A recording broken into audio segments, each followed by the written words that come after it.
What's up, y'all? Welcome back to a divine message with the Oracle of the Divine deck, sequel to the Tarot of the Divine. Legendary deck, one of my first decks. We're going to see what this one's all about. What's going on, Spirit? Holy Spirit, God, Mother. What does the collective need to hear? We have the divine fruit.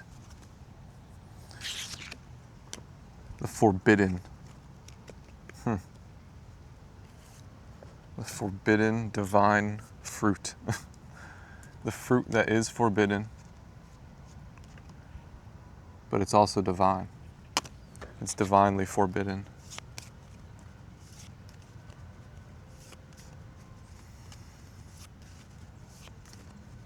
Okay. I'm feeling like whatever this is,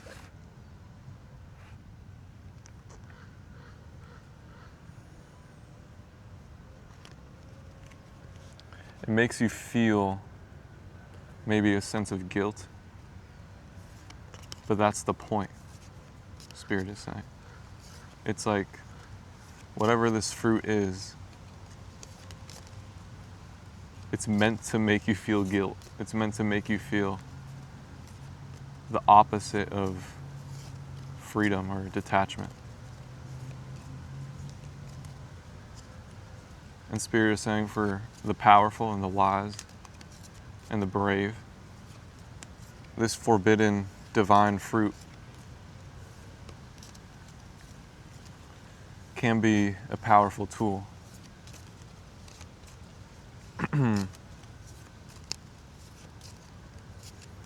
Okay. I'm feeling, since the divine fruit flipped out first. And then the forbidden came out. So first it was divine. It was divine and it was made forbidden. And God allowed it to be so. So that only those who get to the surface, get to the source, are able to see it for what it is and able to use it for what it is. But if you see it, and if you see life as the surface level perception, as what others are telling you, then you're gonna think that this thing is evil.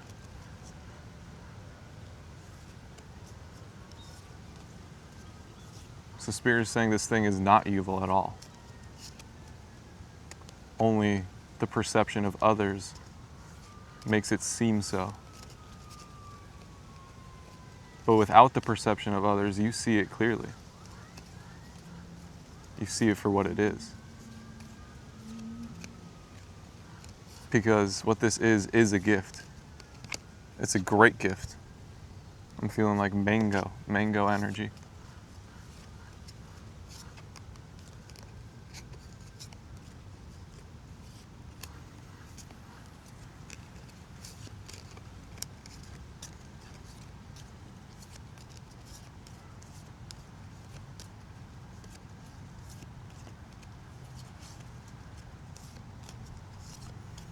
Okay, it's like,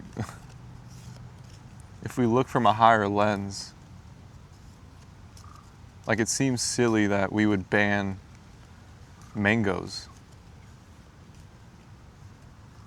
But from Spirit's point of view, whatever this fruit is, which it could be anything. It could be anything that someone has an opinion on. Like, in Spirit's point of view, it's silly. It's silly to think of it as forbidden. It's silly to ban something like this.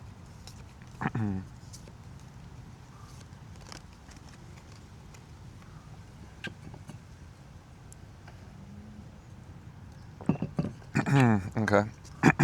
Fulfillment. The mirror. And the sacred sword.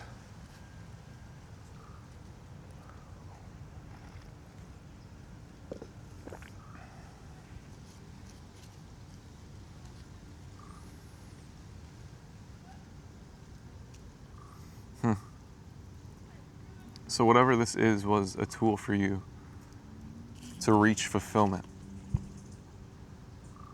to feel fulfillment.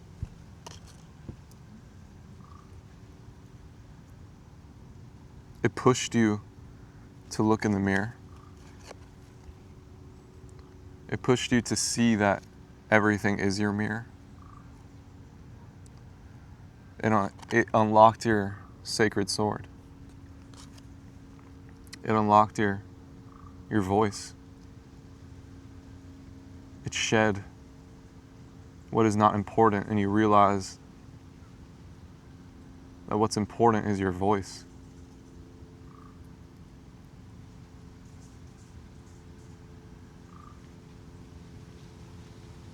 You have the power to communicate God. You have the power to communicate God.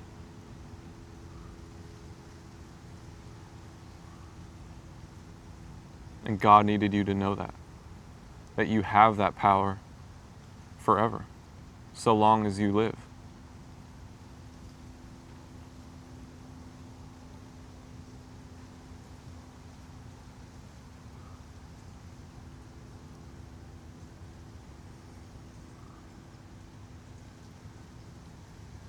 Okay? And I'm feeling like it wasn't overnight that you felt your fulfillment.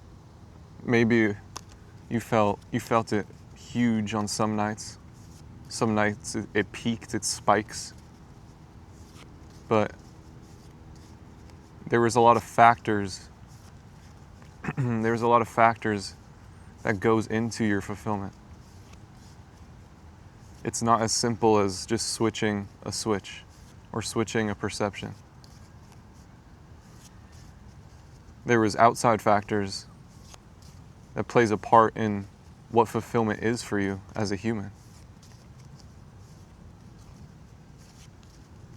And everything has been aligning. Everything has been simultaneously leading you to this energy of fulfillment.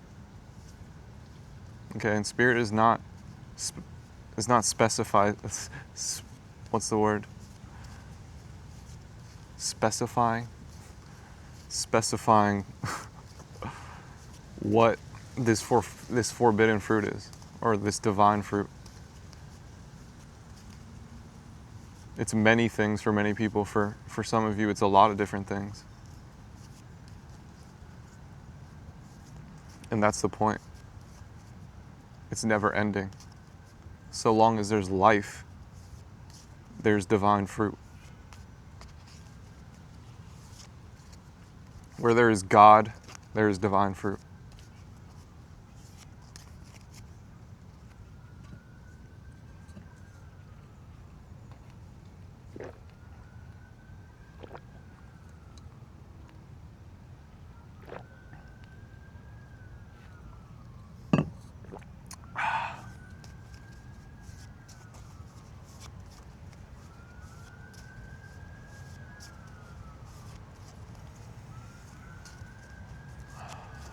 That the divine fruit, the physical fruit that we intake is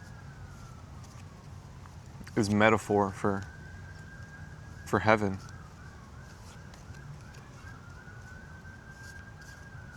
When we have no body, we are infinitely supplied by God. We are God. We are one with God.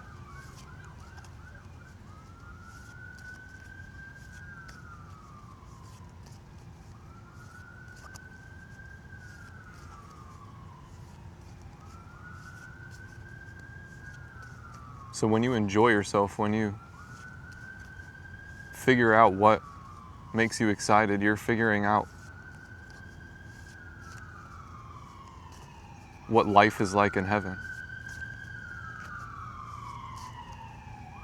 What it feels like to have everything at your disposal, to be able to feel anything you want.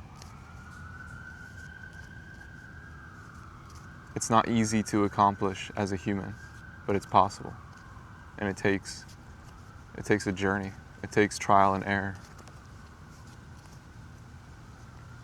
And the only way to reach fulfillment is to try.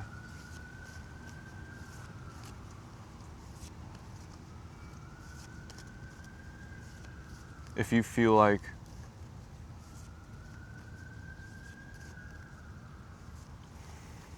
you deserve something, then you do.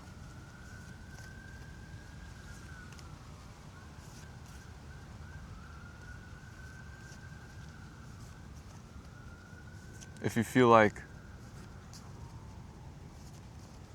your wisdom or your mind is on another level, then there's a reason for that. And there is an easy road for you that God has laid out for you, just for you. So validate yourself. Validate, if you have a superiority complex, validate it. See where that leads you. See what your ego is talking about. 11:11.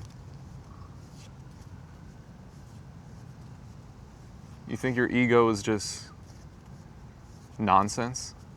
Your ego is what we work with. Your ego is all we have, really. It's our toy.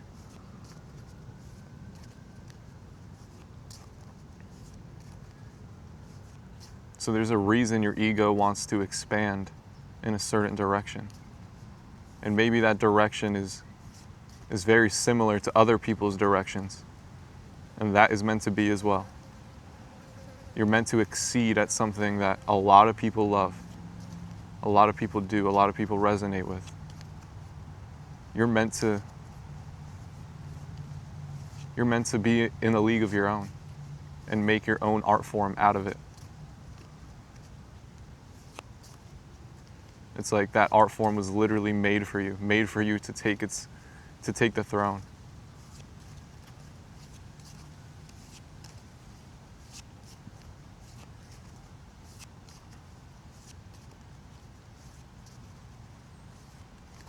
Okay.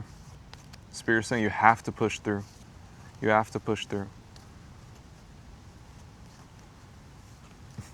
My voice gets scratchy. I feel like I need to clear it. Pretty much only when I record.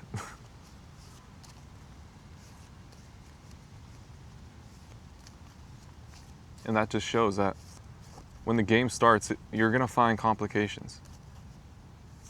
When the whistle blows and the game starts, you're going to find that the opponent is trying to be tricky with you. That's expected. But then come the third quarter, you have to push through. You have to use what the opponent was trying to their detriment. It's like, oh, you're trying to attack my voice. All right, I'll talk longer.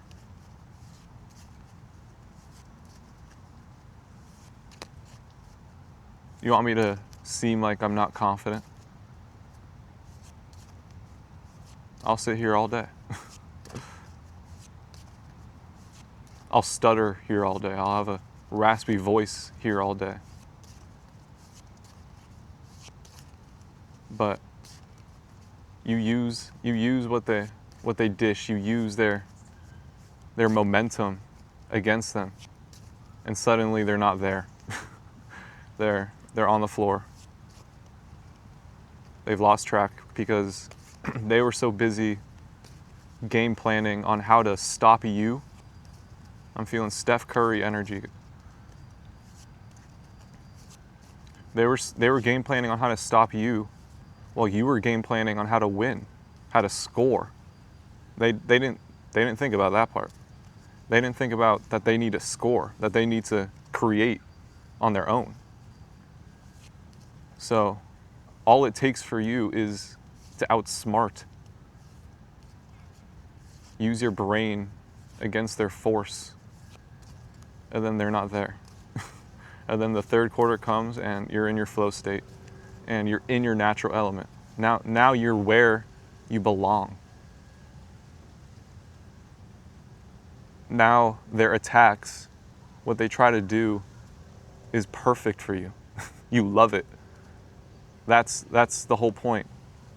You wanted it to get to that point. Because that's the art form. If you're Steph Curry, you love the thrill of destroying your opponent in the third quarter. You love the thrill of coming back out at halftime and just absolutely obliterating your opponent. That's what he does. That's his art. That's him as a person. That's him as a soul. Him expressing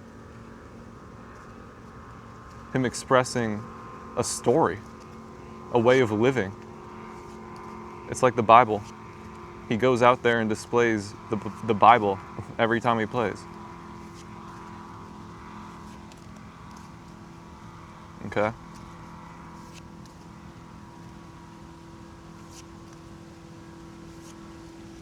It's like you'll play the fourth quarter.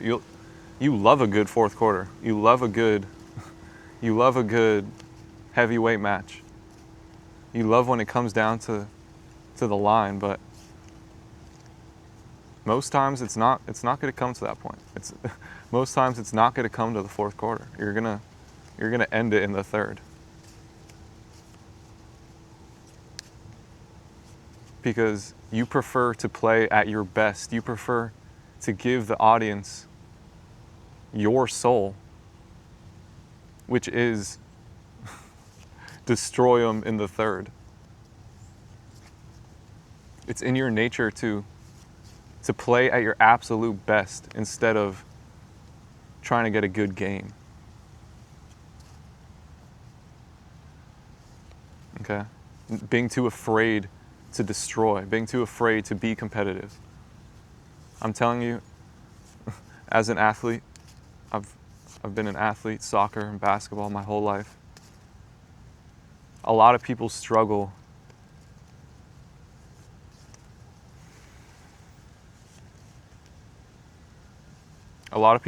with wanting to win. It's like, I feel like there's a lot of players who they're attached to the wrestle. It's like they don't even really want to win. They just want to be in a good fight. But then there's other players like Steph Curry, where his sole duty is to play at his absolute best and to outsmart his opponents at his absolute best, no matter who it is. Okay, so there's players who are attached to who they're playing, right? And what do they end up doing? They end up surrounding themselves with their friends. Exclusively their friends, exclusively a one group of friends, because that's who they're comfortable playing against. Because they enjoy that they're evenly matched with them, and that they could get a good game out of them. But then there's God's children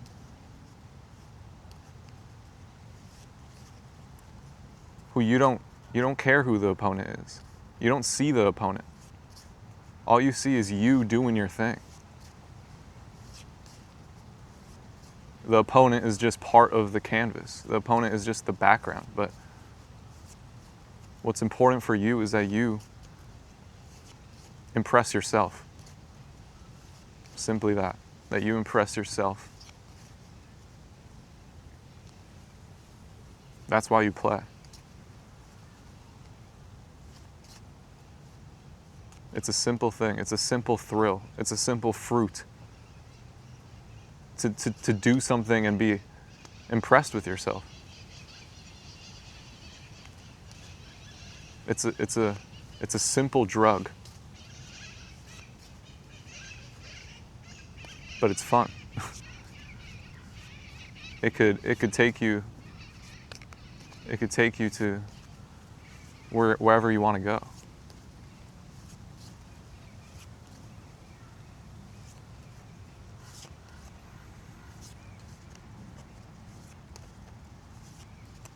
Okay? So that's the whole point of the message. It's self-fulfillment. Shutting up everybody's opinions and understanding that what fulfills you is all that matters.